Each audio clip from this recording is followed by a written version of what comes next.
चलो रे चलो रे चलो चलो रे चलो रे चलो चलो जहाजपुर। आज इंसान के सबसे नज़दीक कौन है? माँ के सबसे नज़दीक बेटा है या मोबाइल है? हैं? बेटा नहीं है, मोबाइल नज़दीक है। आज कोई किसी के नज़दीक नहीं है। और आजकल स्थितियाँ तो ऐसी बन रही हैं कि आजकल की जो आने वाली युवा पीढ़ी है वो शादी करने तैयार नहीं है। एक परिवार है जिसमें 3 लड़के हैं, तीनों लड़के शादी करने तैयार नहीं है। बोले क्या करना शादी करने, उसकी 10 सुनूंगा क्या, उसकी दिन भर चिल्लाहट सुनो, उसकी बातें सुनो, नहीं करना मुझे शादी। भाई ऐसा क्यों हो गया? हर व्यक्ति होशियार हो गया और ज़्यादा होशियार होना जीवन जीना कठिन हो गया, साथ में रहना कठिन हो गया। तो बात है मोबाइल की कि मोबाइल शरीर है, सिम आत्मा है और इंटरनेट का कनेक्शन कर्म है। जब तक कर्म है तब तक मोबाइल में चित्र आ रहे हैं, जब तक कर्म है तब तक मोबाइल में एक्टिविटी हो रही है। उसमें नाचते कूदते लड़ते भिड़ते सारे सीरियल है, न्यूज़ और प्रवचन और सारी चीज़ आ रही है। बच्चों की पढ़ाई सब कुछ आ रहा है। और जैसे कनेक्शन ख़त्म, मोबाइल का सारा डाटा साफ है ना। ऐसे ही जब तक कर्म है तब तक हमारे दिमाग में विचार आ रहे हैं, क्रोध के, मान के, माया के, लोभ के, हिंसा, झूठ, चोरी, कुशील, परिग्रह के, राग, द्वेष, मोह के। ये विचार कहाँ से आ रहे हैं? अरे बोलिए ना, कर्म से आ रहे हैं। कहाँ से आ रहे हैं? कर्म से आ रहे हैं। और कर्म हटा विचार बंद, कर्म हटा विचार बंद, फिर क्या बचा? आत्मा। तो जो उसमें सिम लगी है वो सिम तो उसमें कोई भी एक्टिविटी होती नहीं है, कुछ है ही नहीं, अनुभव क्षमता उसमें है ही नहीं है। लेकिन हमारी आत्मा में अनुभव क्षमता है। वो सिम खुद को नहीं जानती है, लेकिन हमारी आत्मा खुद को भी जानती है और दूसरों को भी जानती है। सिम अलग है, मोबाइल अलग है। ना सिम को पता है ना मोबाइल को पता है, लेकिन हमें पता है कि आत्मा अलग है और शरीर अलग है। जब तक कर्म है तब तक ये दोनों साथ में हैं, और कर्म हटे तो दोनों अलग, आत्मा अलग और पुद्गल अलग। कर्म क्या है? कर्म भी पुद्गल है, कर्म भी पुद्गल है। शरीर क्या है? शरीर भी पुद्गल है। इंटरनेट कनेक्शन क्या है? पुद्गल है। मोबाइल क्या है? पुद्गल है। पुद्गल से पुद्गल का कनेक्शन क्या? पुद्गल से पुद्गल का कनेक्शन। इंटरनेट कनेक्शन है तो मोबाइल में चित्र है। ऐसे ही जब तक कर्म का कनेक्शन हमारी आत्मा से रहेगा तब तक ये शरीर एक्टिविटी करता रहेगा, और जिस दिन कर्म से कनेक्शन हट जाएगा उस दिन एक्टिविटी बंद हो जाएगी। हर मोबाइल की एक लाइफ होती है। क्या कहते, अब तो डब्बा हो गया, इसमें आवाज़ बढ़िया नहीं आ रही है, इसका तो आवाज़ ख़राब हो गई है, इसकी तो बैटरी ख़राब हो गई है। पहले तो 1 घंटा चार्ज करते थे और 24 घंटा चल जाता था। बोलिए ना, अरे बोलिए ना। और अब हर 2 घंटे में चार्ज करो फिर भी ढंग से नहीं चलता है। ऐसे कहते हो ना, हैं? जब ये शरीर युवा होता है तो थोड़ा खा के भी ज़्यादा काम कर लेता है, और जब बुढ़ापा आता है तो ज़्यादा खा के भी थोड़ा काम नहीं होता है ना। जैसे उस मोबाइल में आँख होती है, जब आँख आगे भी देखती है और पीछे भी देखती है, वो कैमरा होता है ना, कैमरा होता है ना। जब आप वीडियो कॉल करते हो तो कैसे करते हो, आगे से करते हो पीछे से करते हो? आगे से फ़ोटो खींचती है, पीछे से खींचती है, दोनों तरफ से खिंच जाती है। क्या बात है। और ऐसे ये कैमरा लगा हुआ है, ये भी दोनों तरफ से देखता है, हर एंगल से देखता है। लेकिन वहाँ तो आगे पीछे करने में बटन करना पड़ता है, यहाँ हमारे अंदर कनेक्शन है, वो घूम जाता है। उसमें एक स्पीकर है, किसमें? मोबाइल में, जो बोलता है। उसमें क्या वीडियो चल रही है उसकी आवाज़ उस स्पीकर से आती है, हाँ या ना। जब स्पीकर ख़राब हो जाता है तो कान में लगा लगा के सुनते हो, आवाज़ कम आ रही है, आवाज़ कम आ रही है। ऐसे ये स्पीकर है। जब नया होता है तो बड़ा अच्छा चलता है, और जब पुराना हो जाता है तो इसकी आवाज़ भी ख़राब हो जाती है। किसी की घरघराने लगती है, किसी की खांसने लगती है, किसी की खराब हो जाती है, किसी की कम हो जाती है। बोलिए हाँ या ना, हैं? अच्छा, उसमें एक रिकॉर्डर होता है जो आवाज़ को रिकॉर्ड करता है, जो वीडियो को रिकॉर्ड करता है ना। आवाज़ को रिकॉर्ड करने वाला कौन है? ये कान है। आपने कुछ कहा, किसने सुना? कानों ने सुना। कहाँ रिकॉर्ड हुआ? दिमाग में सेव हो गया। हमारे अंदर वीडियो रिकॉर्ड होता है कि नहीं होता है? अरे बोलिए ना, ये ना आँखें वीडियो रिकॉर्ड ये करती है, वॉइस रिकॉर्ड ये करता है, पूरे फंक्शन है कि नहीं है सारे। उसमें एक मेमोरी कार्ड होता है, मोबाइल में एक मेमोरी कार्ड होता है। आपका मेमोरी कार्ड है कि नहीं है? है। कितने जीबी का है? और जिसका जैसा कर्म था उसको वैसा कार्ड मिल गया। कोई एक बार पढ़ता है तो याद हो जाता है, कोई 4 बार भी पढ़े तो भी याद नहीं होता है।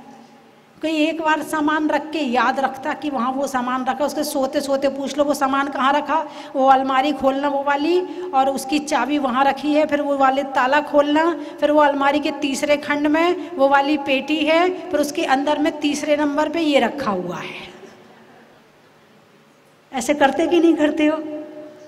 या कोई दुकान की बात हो, भाई मेमोरी कार्ड बढ़िया है, कौन सी चीज़ कहाँ रखी है पता है।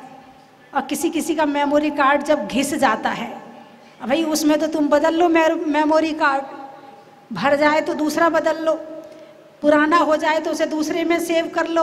अब यहाँ तो एक बार जो मिल गया सो मिल गया, है ना। अब ये घिस गया तो फिर अगले जन्म में ही दूसरा मिलेगा। अब तुमने इस मेमोरी कार्ड में क्या क्या भर रखा है, अब ये आप देखो। उस मेमोरी कार्ड को तो आप खाली करते रहते हो, भाई ये डाटा काम का नहीं है, हटाओ इसको, ये काम का नहीं है, इसको हटाओ, ये काम का नहीं है, इसको हटाओ। बोलिए हाँ या ना। लेकिन यहाँ तो पता नहीं कितना डाटा इकट्ठा कर रखा है कि जितनी ज़रूरत नहीं है और जो काम का भी नहीं है उतना डाटा इकट्ठा कर रखा है। अब ये डाटा इकट्ठा कैसे करते हो तुम? टीवी देखते हो, सीरियल देखते हो, क्या इकट्ठा हो रहा है? दिमाग में डाटा इकट्ठा हो रहा है ना। अच्छा, आपस में तेरी मेरी करते हो?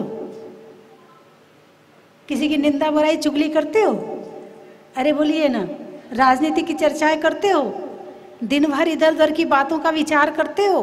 बच्चों की टेंशन करते हो? अपने शरीर की टेंशन करते हो? बस यही डाटा इकट्ठा हो रहा है और यही दिमाग में सेव हो रहा है। और अब सेव करना तो जानते हो, डिलीट की बटन आती नहीं। फिर ज़्यादा उसमें लोड पड़ जाता है तुम्हारे डाटा में, तुम्हारे मेमोरी कार्ड में, तो डिप्रेशन हो जाता है, वो मेमोरी कार्ड खराब हो जाता है।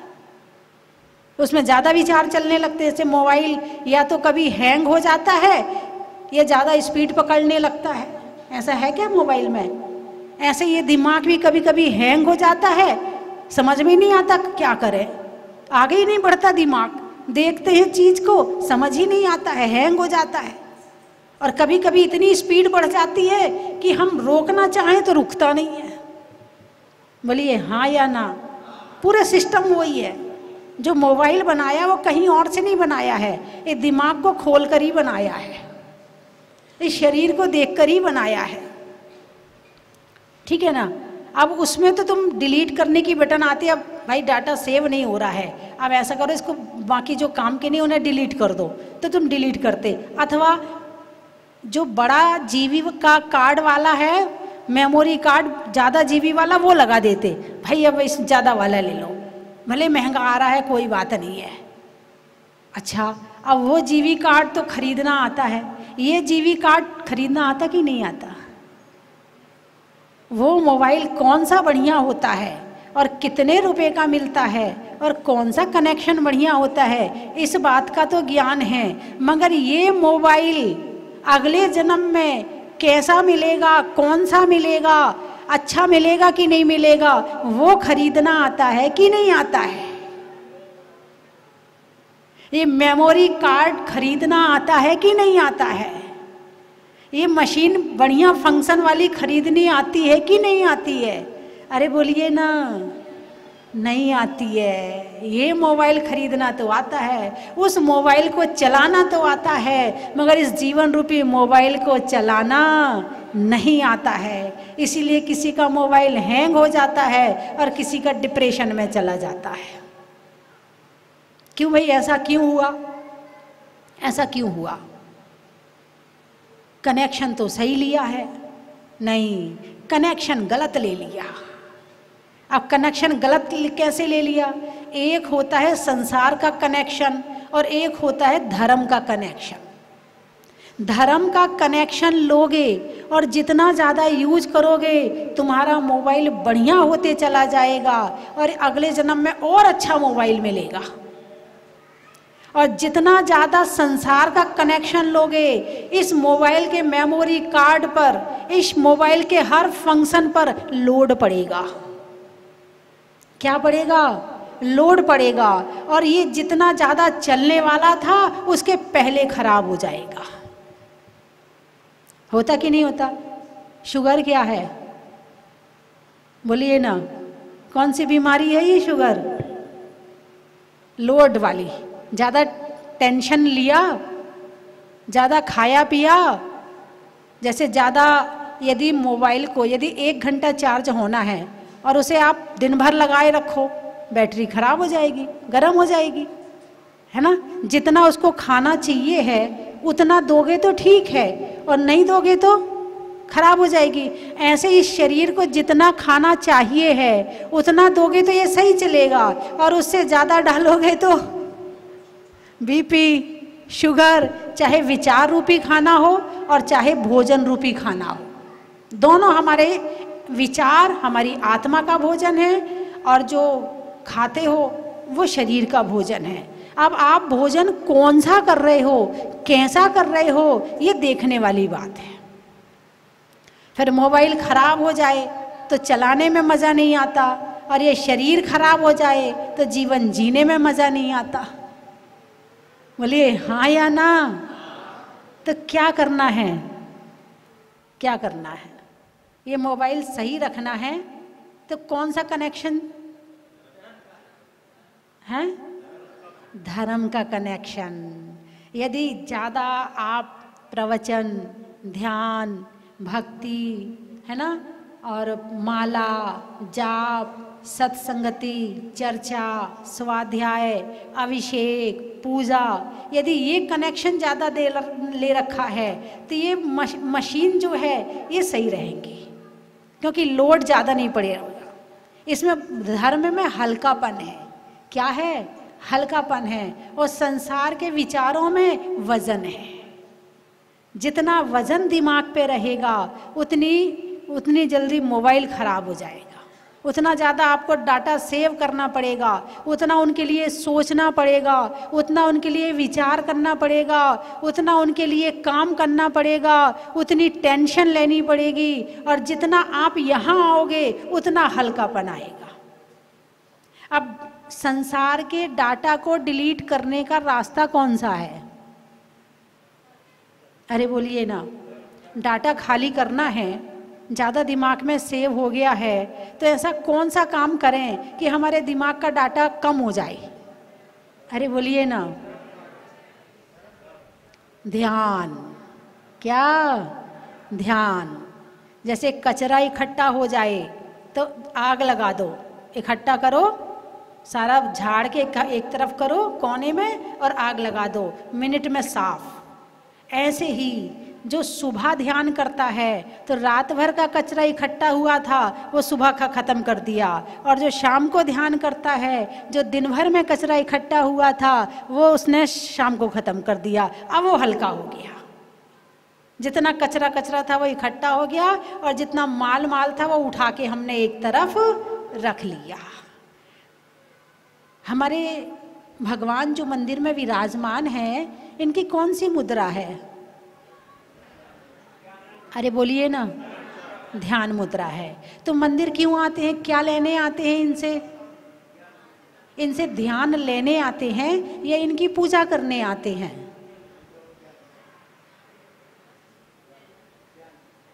भाई बच्चे स्कूल जा रहा है, क्यों जा रहा है? शिक्षा लेने जा रहा है। तुम बाजार जाते हो, क्यों जाते हो? सामान खरीदने जाते हो, है ना। मंदिर आते हो, क्यों आते हो? आप डॉक्टर के यहाँ जाते हो, क्यों जाते हो? ताकि बीमारी ठीक हो जाए। क्यों आते हो? ताकि बीमारी ठीक हो जाए, है ना। अच्छा, अब मंदिर क्यों आते हो? क्यों कहा है कि रोज सुबह और शाम दोनों टाइम मंदिर आना चाहिए? क्यों कहा है? भाई गृहस्थ के लिए प्रतिदिन सुबह और शाम को दोनों टाइम मंदिर आना चाहिए, ये उसका संकल्प होना चाहिए। इसका कारण क्या है? इसका रहस्य क्या है? क्यों आना चाहिए? ये कहा है कि स्वाध्याय करना चाहिए, क्यों करना चाहिए? ये कहा है प्रवचन सुनना चाहिए, क्यों सुनना चाहिए? जो संसार में जितना मैटर इकट्ठा किया है ना, उसको डिलीट करने के लिए यही जगह है। और इस जगह को छोड़ दिया तो ये दुनिया में कहीं ये मैटर डिलीट नहीं होगा। और यहाँ नहीं आए तो टेंशन के अलावा दिमाग में कोई और विचार चलेंगे ही नहीं। ये लिख लो आप। कभी बेटे की टेंशन, कभी दुकान की टेंशन, कभी बीमारी की टेंशन, कभी लड़की की टेंशन, कभी उसके ससुराल की टेंशन, कभी शादी की टेंशन। यदि टेंशन को ख़त्म करने का कोई स्थान है तो वो है देव शास्त्र गुरु की शरण और हर मंदिर में और हर शहर में बने हुए जिनालय।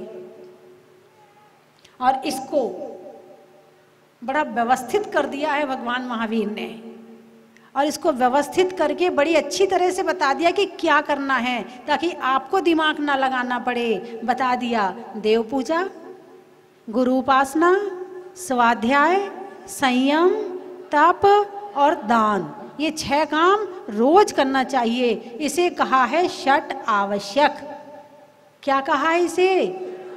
6 आवश्यक। आवश्यक का क्या मतलब होता है? देखो हमारे मड़िया जी अपना आवश्यक पूरा करने जा रहे हैं, अभी चुनाव का टाइम है ना। उसके बाद भी ये यहाँ आए, उसके बाद भी दर्शन करने आए, इतने बिजी होने के बाद भी। अभी जब तक चुनाव है तब तक तो इन्हें जाना पड़ेगा, उसके बाद तो टाइम मिलेगा ही मिलेगा, है ना। तो क्या व्यवस्थित कर दिया। आवश्यक का क्या मतलब होता है? जरूरी। आवश्यक का क्या मतलब होता है? जरूरी। जैसे भोजन करना जरूरी है, जैसे सोना जरूरी है, जैसे यदि आप घर में रहते हो तो आपको धन कमाना जरूरी है, आप घर में रहते हो तो आपको घर चलाना जरूरी है। ऐसे ही ये 6 आवश्यक जरूरी हैं। जितना सांस लेना जरूरी है उतना ही पूजा करना जरूरी है, उतना ही अभिषेक करना जरूरी है, उतना ही स्वाध्याय करना जरूरी है, उतना ही संयम पालन उपवास व्रत करना जरूरी है, उतना ही तपस्या करनी जरूरी है, उतना ही दान करना जरूरी है। और नहीं करते हो तो जो काम आप यहाँ, जो लोग यहाँ के लिए नहीं करेंगे, फिर डॉक्टर की यहाँ लाइन लगानी पड़ेगी और वकील की यहाँ लाइन लगानी पड़ेगी। जाओ भटको, लगाओ चक्कर डॉक्टर के, दवाई का डिब्बा लेके घूमो। और यदि आप दिमाग से फ्रेश रहते हो, और फ्रेश करने का एक ही तरीका है, सट आवश्यक। उस मोबाइल में तो उस बटन ही होती होगी कि भाई रिफ्रेश कर दो, कंप्यूटर में बटन होती होगी, मगर ये बटन तो हमें खुद दबानी पड़ेगी। इससे तुम्हारा शरीर भी रिफ्रेश रहेगा और तुम्हारी आत्मा भी रिफ्रेश रहेगी। और यदि आपने ये सारी चीज़ें छोड़ दी तो टेंशन और बीमारी, दो चीज़ के अलावा तीसरी चीज़ रहने वाली नहीं है। तुम सोचो कि मंदिर को छोड़कर सुख मिल जाएगा, तुम सोचो कि धर्म को छोड़ करके सुख मिल जाएगा। जितने ये बच्चे कोटा में पढ़ रहे हैं ना, इनसे पूछो ये कितने सुखी हैं। घर छोड़ के आ गए, चलो पढ़ाई हो गई, अच्छी नौकरी मिल गई, 1 लाख रुपया महीना मिल जाता है। पूछो अब सुखी हो क्या? बोले नहीं नहीं, अभी भी सुखी नहीं है, अब तो कोई अच्छी दूसरी कंपनी देखनी है। अच्छा भैया, अब तुम्हें दूसरी कंपनी में मिल गई, अब तो सुखी हो? नहीं नहीं, ये कंपनी काम बहुत ज़्यादा करवाती है, 18 घंटे काम करवाती है, हम बहुत थक जाते हैं। नहीं, अभी भी सुखी नहीं है। यानी आप ये देख लेना, जो जो धर्म से दूर है, चाहे वो 50 लाख रुपए महीने क्यों ना कमा रहा हो, वो सुखी नहीं है। और भले ही 10,000 रुपये महीने कमा रहा हो और षट आवश्यक का पालन यदि वो करता है तो वो सुखी है। बात समझ में आई कि नहीं आई? सुख की परिभाषा धन से मत लगाना, सुख की परिभाषा ध्यान से लगाना। जिसका ध्यान अच्छा है, जिसका मन अच्छा है, जिसके चेहरे पे प्रसन्नता है, जो खुशी से तीर्थ यात्रा कर लेता है, जो दिन मंदिर आ जाता है, जो अभिषेक कर लेता है, जो घर में शांति रख लेता है, जो मन में शांति रख लेता है, जो शांत परिणामों से जी लेता, वो सुखी है। धन से सुख को मत लगाना। धन होना अलग बात है और सुख होना अलग बात है। अच्छे बड़े बड़े देखे हैं कि खूब धन है मगर नहीं है तो केवल सुख नहीं है। लेकिन आजकल एक थिंकिंग चल गई है, एक विचार चल गया है कि धन से ही सुख आता है, धन है तो सुख है, नहीं तो सुख है ही नहीं है। आपने वो कहावत सुनी, मन चंगा, क्या मन चंगा? ये कहाँ से चली कहावत? एक कवि रैदास हुए हैं, है ना, कवि रैदास मस्त थे। ये थे जाति के, तो ये चमार थे, लेकिन मन के ये संत थे। शरीर अलग जाति का है और आत्मा अलग जाति की है। आत्मा को खराब मत करो। शरीर भले खराब जाति में चला गया, लेकिन उनका मन संत था, उनका मन ज्ञानी था, उनकी आत्मा ज्ञानी थी। तो अब एक महिला थी, वो हरिद्वार गई, वहाँ उसने गंगा में डुबकी लगाई। डुबकी लगाई तो उसका कंगन गंगा में गिर गया। अब उसने बहुत ढूंढवाया, नहीं मिला। अब वो अपने गांव वापस आ गई। उसी गांव में रहती थी जिस गांव में कवि रैदास रहते थे। सबको बड़ा विश्वास था उनके ऊपर कि उनसे जो कहो वो काम पूरा हो जाता है।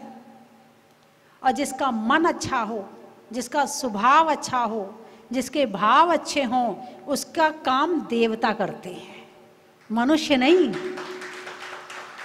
देवता करते हैं। तुम तो अपना जीवन अच्छा बनाओ, देवता तुम्हारे साथ हैं।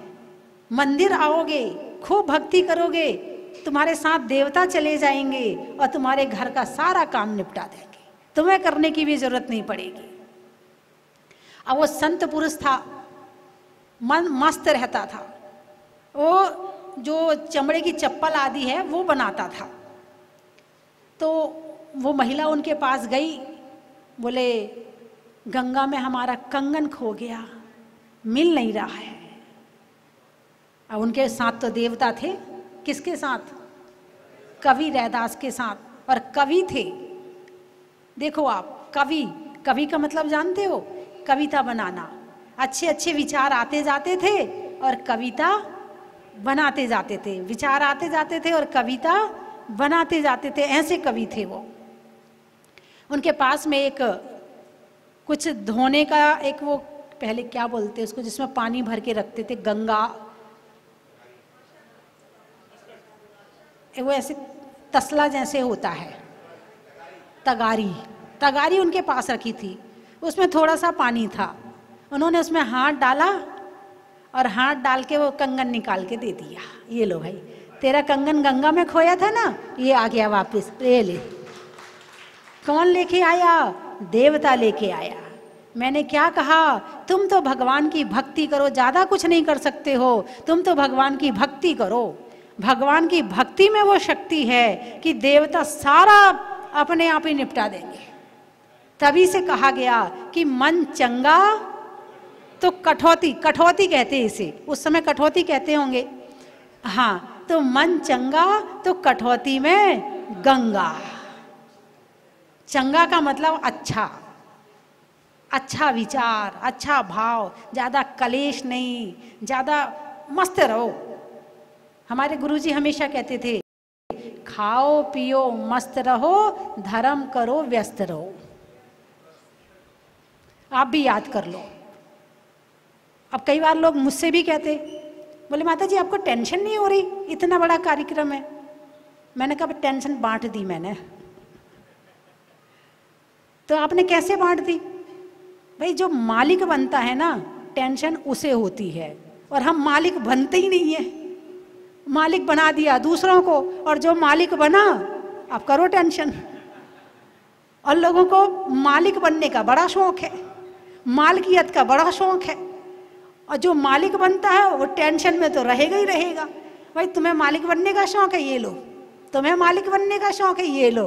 अब मैंने बांट दी, आराम से रहो, सारा काम चल रहा है, और आराम से स्वाध्याय करो, आराम से भक्ति करो, आराम से ध्यान करो, आराम से प्रवचन करो, और हम तो आराम से अपना करते रहे, और जहाज मंदिर।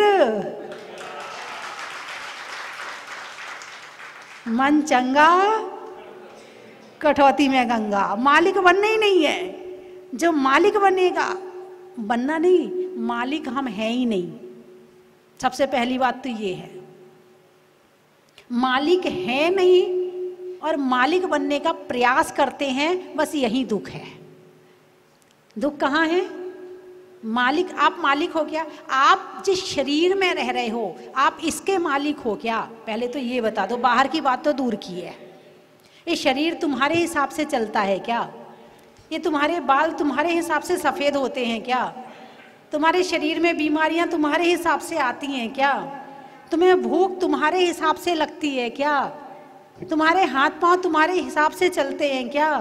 अरे बोलिए ना, तुम इस शरीर के मालिक नहीं हो, तुम सारी दुनिया के मालिक बनना चाहते। ये मकान मेरा, ये दुकान मेरी, ये मेरा, ये मेरा, मेरे हिसाब से चलना चाहिए। मालिक है नहीं और मालिक बनने का प्रयास करते हैं। दुख यहीं से शुरू होता है। और हम मालिक हैं ही नहीं, हम तो केवल निमित्त हैं। सुख दुख दाता कोई नान, मोह राग ही दुख की खान। निज को निज पर को पर जान, फिर दुख का नहीं लेश निशान। जिन शिव ईश्वर ब्रह्मा राम, विष्णु बुद्ध हरि जिनके नाम। त्याग त्याग पहुँचो शिवधाम, आकुलता का क्या फिर क्या काम। और होता स्वयं जगत परिणाम, मैं जग का करता क्या काम। सब्जी तुमने बनाई? किसने बनाई? तुमने तो अकेले बिनारी है, बिनार के मसाला मिला दिया। अग्नि ने अपना काम किया, पानी ने अपना काम किया, सब्जी ने अपना काम किया, मैंने सब्जी बनाई है। चलिए मैं 3 चीज़ें बोलूँगी, आपको कहना बड़ा ही महत्व है। शरीर में कान का, रहने में मकान का, और देने में दान का, और करने में ध्यान का। चंद्रमा में गुरुत्वाकर्षण का, भौतिकता में आकर्षण का, और वास्तव में करने में भगवान के दर्शन का। टूटने में तंद्रा का, रात्रि में निंद्रा का, और भगवान के दर्शन से टूटने वाली मोह की तंद्रा का।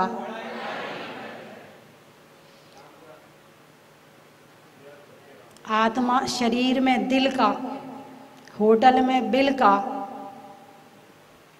और कम चलाने में मोबाइल का, शिक्षा लेने में मोबाइल का, है ना। शिक्षा लेने में कि क्या शिक्षा लेनी है मोबाइल से, ठीक है ना। सतियों में अनंग सरा का, रंगों में हरा का, प्रकृति में हरा का, और आज कोटा में रामपुरा का।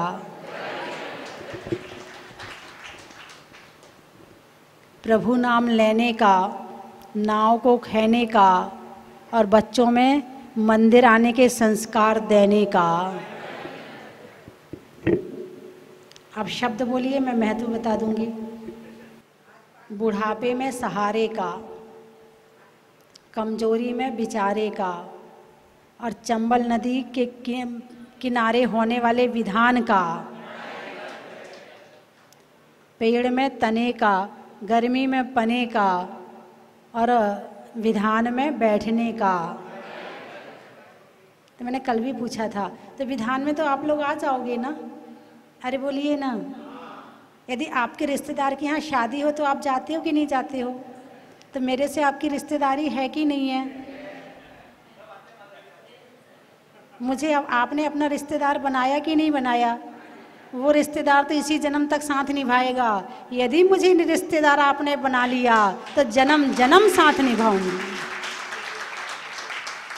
इस जन्म में भी सही राह दिखाऊंगी, और हाँ, और साथ साथ ले जाऊंगी अच्छी जगह। बना के देखो तो सही एक बार। आप तो उन्हीं रिश्तेदार को अपना मानते, मुझे तो मानते नहीं हो। जो मुझे रिश्तेदार मानता है वो 4 तारीख के विधान में जरूर बैठेगा, और 3 तारीख को भगवान मुनि सुब्रतनाथ का जन्म कल्याणक है ना। तो 3 तारीख को भगवान का महामस्तकाभिषेक किया जाएगा।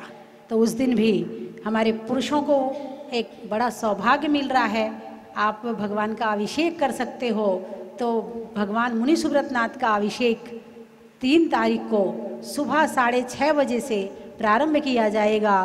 तो आप लोग उस अभिषेक में जरूर पहुँचें।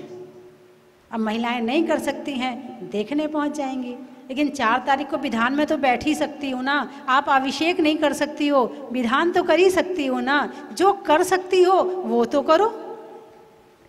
और विधान की थाली और पूजन की थाली दोनों आपको तैयार मिलेंगी। बड़ी मेहनत चल रही, कमेटी बड़ी मेहनत कर रही है और आपकी पूरी तैयारी कर रही है। आप उसमें हिस्सा लेके जरूर इनकी मेहनत का सफल करें, और आप लोग पुण्य का वर्धन करें। कनेक्शन लें। किसका कनेक्शन? पुण्य का कनेक्शन। पुण्य का कनेक्शन रहेगा तो मोबाइल में भी सारी चीज़ें बढ़िया बढ़िया मिलेंगी, और कनेक्शन कम हो गया कुछ नहीं मिलेगा, है ना। बोलिए 24 भगवान की। चलो स्वस्ति धाम, चलो स्वस्ति धाम, चलो स्वस्ति धाम, चलो स्वस्ति धाम। बंधुओं, मैं आपको सादर आमंत्रित करता हूँ। आने वाली 2 मई और 3 मई को एक द्विदिवसीय कार्यक्रम इस स्वस्ति धाम जहाजपुर के पावन धरा पर मुनीश्वरनाथ भगवान के पावन छत्र छाया में होने जा रहा है। 2 मई को मुनीश्वरनाथ भगवान के ज्ञान कल्याण के शुभ अवसर पर संध्याकालीन वेला में आरती के बाद में एक सांस्कृतिक कार्यक्रम यहाँ पर होगा, और 3 मई को सुबह भगवान के जन्म कल्याणक और तप कल्याणक के पावन अवसर पर सुबह 6:30 बजे से अब लघु अभिषेक के साथ में मुनीश्वरनाथ विद्वान और उसके बाद में 7:30 बजे मुनीश्वरनाथ भगवान का अतिशयकारी बड़े बाबा का 1008 कलशों से महामस्तक अभिषेक होगा। बंधुओं, उस दिन का अभिषेक 1 कलश शांति धारा का पुण्यार्जन आप कर सकते हैं। मैं तो चाहता हूँ आप यहाँ पधारें। यदि आप नहीं आ सकते हैं तो भी अपने परिवार की ओर से 1 कलश शांति धारा का पुण्यार्जन कर सकते हैं, जिसकी न्यौछावर राशि मात्र 5100 रुपये है। अभिषेक शांति धारा के बाद में स्वस्ति धाम परिसर में ही एक रथ यात्रा यहाँ पर निकाली जाएगी। शाम को संध्याकालीन बेला में भक्तामर पाठ होगा रिद्धि मंत्रों के साथ में, और मुनीश्वरनाथ भगवान का पालना जुलाया जाएगा, भक्ति संध्या होगी। इन सारे कार्यक्रमों का आप आनंद लें। सभी के लिए आवास एवं भोजन की समुचित व्यवस्था है। आप अपनी स्वीकृति यहाँ पर दे सकते हैं। धन्यवाद।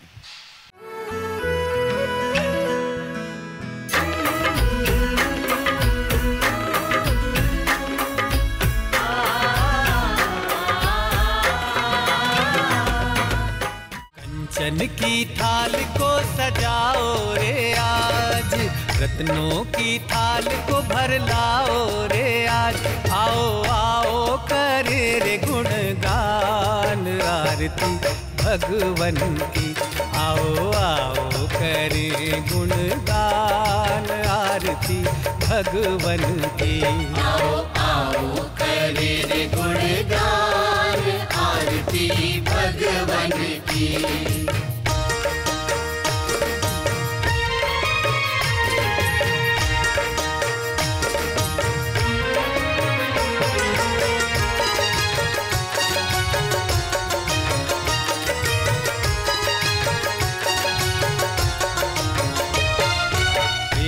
सुमित्र के राज दुलारे, माँ पद्मा जी के नैनों के तारे। पिता सुमित्र के